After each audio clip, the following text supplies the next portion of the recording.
Chicken biryani কার না ভালো লাগে, আর সেটা যদি বাড়িতে বানানো হয়।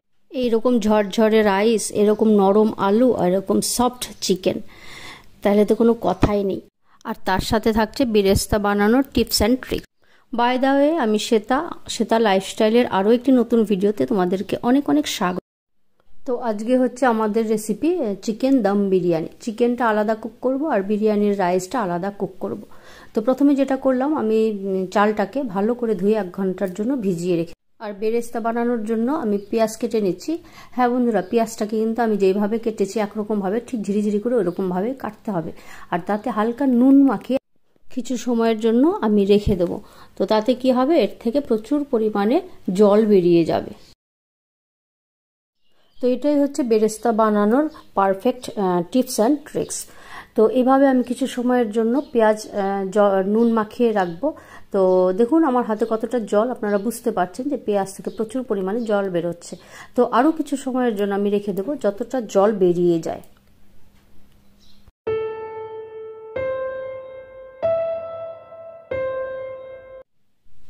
এবার আমি একটা ফ্রাই প্যান বসিয়ে দিয়েছি, আর এর মধ্যে পেঁয়াজগুলোকে দিয়ে দিলাম।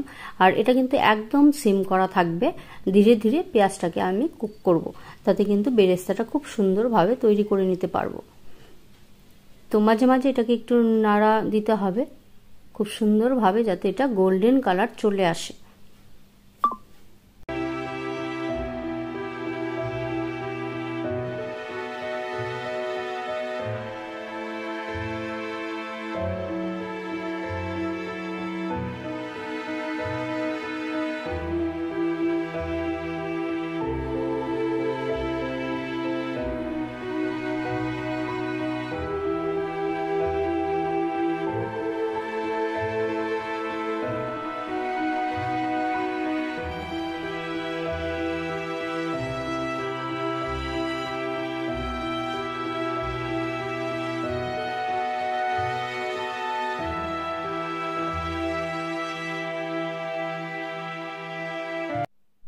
তো দেখুন আমার বেরেস্তাটা কিন্তু মোটামুটি হয়ে এসছে, এটাতে কিন্তু গোল্ডেন কালার চলে এসছে।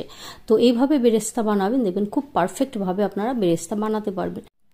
তো আমি এবার একটা জায়গায় টিস্যু পেপার রেখেছি, আর টিস্যু পেপারের উপরে আমি বেরেস্তাটাকে নামাবো। তাতে কি হবে, বেরেস্তার যে এক্সট্রা অয়েল সেটা টিস্যু পেপারে অ্যাবসর্ব করে নেবে। তো এটাকে এক সাইডে আমি রেখে দেবো। এবার যাব বিরিয়ানির ম্যারিনেশনের জন্য চিকেনটাকে। তো এবার আমি দই নিয়ে নিয়েছি, টক দই কিছুটা পরিমাণে। দইটাকে খুব ভালো করে ফেটিয়ে নিতে হবে।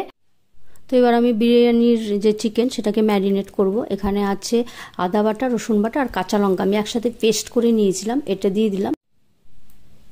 তো এরপর একে একে আমি সব মশলাগুলোই দিয়ে নেব। তো প্রথমে দিয়ে দিলাম আমি কিছুটা পরিমাণ মতো নুন, এরপর দিয়ে দেব জিরের গুঁড়ো, এরপর ধনের গুঁড়ো, এরপর কাশ্মীরি লঙ্কার গুঁড়ো সেটা দিয়ে দেবো। এটাতে যেটা হবে কালারটা খুব সুন্দর হবে। আর এবার দিয়ে দিলাম আমি ফেটিয়ে রাখা টক দইটা। তো পুরোটা আপনারা দেখবেন খুব ভালোভাবে প্রিপারেশনটা, নাহলে কিন্তু আপনারা বুঝতে পারবেন না। তো পুরোটা ভিডিও দেখার অনুরোধ রইল। আর এই যে বেরেস্তাটা করে রেখেছিলাম 80% বেরেস্তাটা কিন্তু আমি দিয়ে দিলাম। আর এই যে বেরেস্তা ভাজার তেলটা ছিল সেটা কিন্তু আমি এখানে ইউজ করব। তো এইগুলো দিয়ে, আর এদিকে পুদিনা পাতা আর ধনে পাতাও আমি কেটে রেখেছি।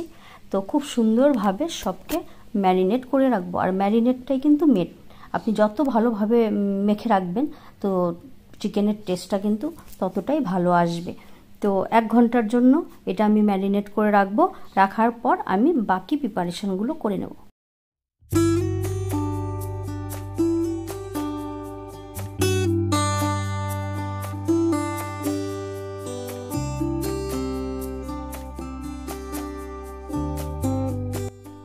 তো এবার কেটে রাখা পুদিনা পাতা আর ধনে পাতাটাকে আমি এর মধ্যে দিয়ে দিলাম, দিয়ে খুব সুন্দরভাবে ম্যারিনেশন করে আমি এটাকে রেখে দেবো রেস্টে।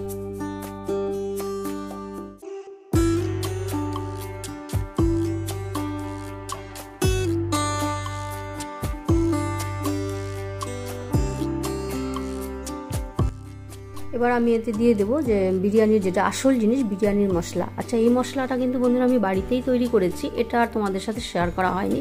এখানে আছে জিরে, সাজিরে, শুকনো লঙ্কা, এলাচ, দারচিনি, লং, আর ধনে আছে কিছুটা। তো এইগুলোকে আমি শুকনো কড়াইতে ভেজে নিয়েছিলাম, ভেজে আমি এটাকে মিক্সিতে গুঁড়ো করে নিয়েছি। তো এটা হচ্ছে বিরিয়ানির মশলা। আর এখানে আমি কড়াই চাপিয়ে দিয়েছি। তো কড়াইতে আমি 2 চামচের মতো আমি ঘি দিয়ে দিলাম। তো ঘি দিয়ে এবার আমি যেটা করব, চিকেনগুলোকে একে একে এর মধ্যে দিয়ে দেবো।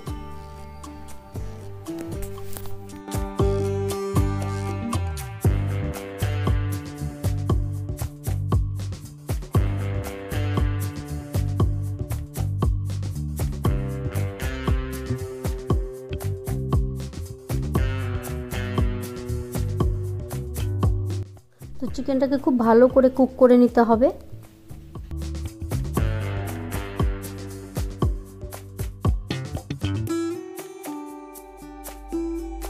এদিকে আমি বিরিয়ানির রাইসটা কিন্তু বসিয়ে দেবো। এখানে জল বসিয়ে দিয়েছি, জলটা কিন্তু ভালো মতো ফোটার জন্য অপেক্ষা করতে হবে। আর এটাতে দিয়ে দিলাম আমি কিছু পরিমাণে সাদা তেল, এলাচ, দারচিনি, লং আর কাঁচা লঙ্কা।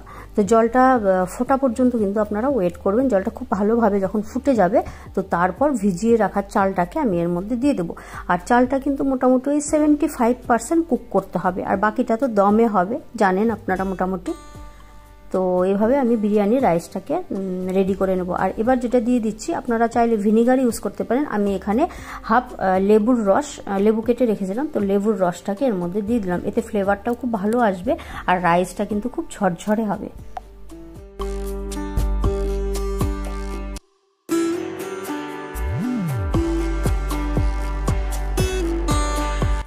তো দেখুন আমার রাইসটা কিন্তু পারফেক্টলি একদম হয়ে গেছে।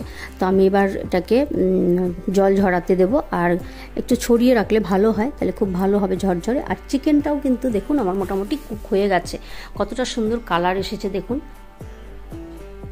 তো আপনারা চাইলে এই যে কড়াতে এটাতেও করতে পারেন, তবে আমার এই পাত্রটা ছোট হবে, সেই জন্য আমি একটা অন্য কড়াইতে ট্রান্সফার করব। তো ভাতটা এবার কিন্তু আমি উপর দিয়ে দেবো। একদম খুব সুন্দরভাবে হয়ে গেছে, যতটা পরিমাণে সেদ্ধ হওয়া দরকার হয়ে গেছে। আর এখানে আমি দুধ নিয়েছি, দুধের মধ্যে আমি কেশরটাকে ভিজিয়ে রাখবো। তো এটাতে কিন্তু বিরিয়ানির কালারটা খুব সুন্দর আসবে। তো চিকেনটা কিন্তু আমার অলমোস্ট হয়ে এসছে, বিরিয়ানির জন্য রেডি। তো এবার যেটা করবো, আমি এখানে কটা আলু কেটে একটু সেদ্ধ করে রেখে দিয়েছিলাম, কারণ আলু কিন্তু বিরিয়ানিতে বড় সাইজ না দিলে ভালো লাগবে না, আর খুব বড় সাইজ যেহেতু, সেজন্য হালকা আমি এটাকে সেদ্ধ করে নিয়েছিলাম। আর এবার আমি এই বিরিয়ানির মধ্যে দিয়ে একটু সময়ের জন্য এটাকে রান্না করে নেব। তাতে কি হবে, বিরিয়ানির মশলার যে টেস্টটা বা ফ্লেভারটা আলুর মধ্যে কিন্তু খুব ভালোভাবে অ্যাবজর্ব করবে।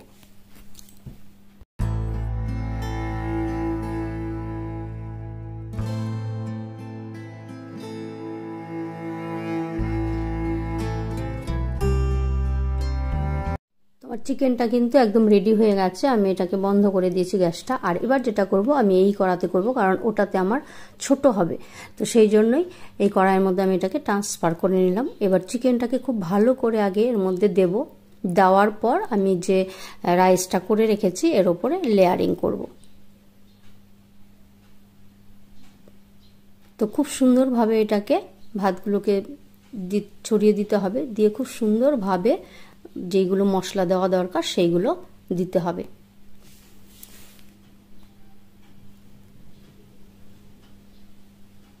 আর হ্যাঁ, আর একটা কথা ভুলে গেছি, যেহেতু দম বিরিয়ানি, আমি কিন্তু এখানে একটা চাটু বসিয়েছি, সেই চাটুর উপরে কিন্তু আমি কড়াইটাকে চাপিয়েছি। এবার খুব সুন্দরভাবে এটাকে একদম একটা ছুরি দিয়ে বা আপনারা যে কোনো একটা হাতা দিয়ে এটাকে একদম সমানভাবে লেয়ারটা করতে হবে। আর এবার যেটা দিচ্ছি আমি, এটা হচ্ছে সেই বিরিয়ানির মশলাটা।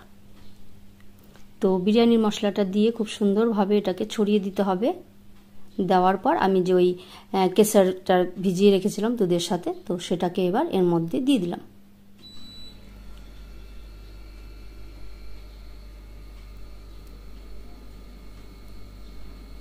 আর এবার যেটা দিতে হবে সেটা হচ্ছে বেরেস্তাটা। আমরা যে কিছুটা বেরেস্তা রেখেছিলাম, সেই বেরেস্তাটাকে এর মধ্যে খুব সুন্দরভাবে ছড়িয়ে দিতে হবে।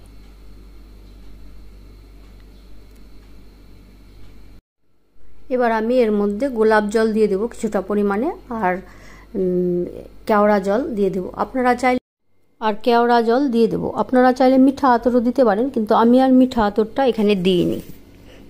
তো এটা যেটা করতে হবে, গ্যাসটাকে কিন্তু প্রথম 5 মিনিট একদম হাই স্পিডে রাখবেন, মানে গ্যাসের ফ্লেমটা একদম হাই করে দেবেন, দিয়ে এটাকে ঢাকা দেবেন। অনেকে আটা দিয়ে এরকম করে বা ফয়েল পেপার দিয়েও করা যায়, কিন্তু আমার কাছে ফয়েল পেপার ছিল না, সেই জন্য আমি এটাকে একটা থালা দিয়ে ঢেকে, একটা কাপড় দিয়ে আমি ঢেকে দিয়েছি, তাতে দমটা কিন্তু খুব ভালো আসবে। তো যাই হোক, এভাবে প্রথমে 5 মিনিট হাই স্পিডে, তারপর থাকবে একদম লো, মানে 15 মিনিট লো, আর তারপর গ্যাস বন্ধ করে আরও 15 মিনিট এটাকে রাখবেন। আর তারপর দেখুন আমার বিরিয়ানিটা কিন্তু রেডি হয়ে গেছে। তো দেখুন কতটা দারুণ ফ্লেভার আসছে, আর খুব পারফেক্টভাবে এরকম ঝরঝরে বিরিয়ানি তৈরি আমার। তো যাই হোক, আজকের রেসিপিটা আমার কেমন লাগলো অবশ্যই কমেন্ট করে জানাবেন। আপনাদের কমেন্টের অপেক্ষায় আমি থাকব। আর আপনাদের এক একটা কমেন্ট কিন্তু আমাদেরকে অনেক উৎসাহিত করে নেক্সট ভিডিও বানানোর জন্য। তো আমি বিরিয়ানিটা এবার সার্ভ করে দিচ্ছি।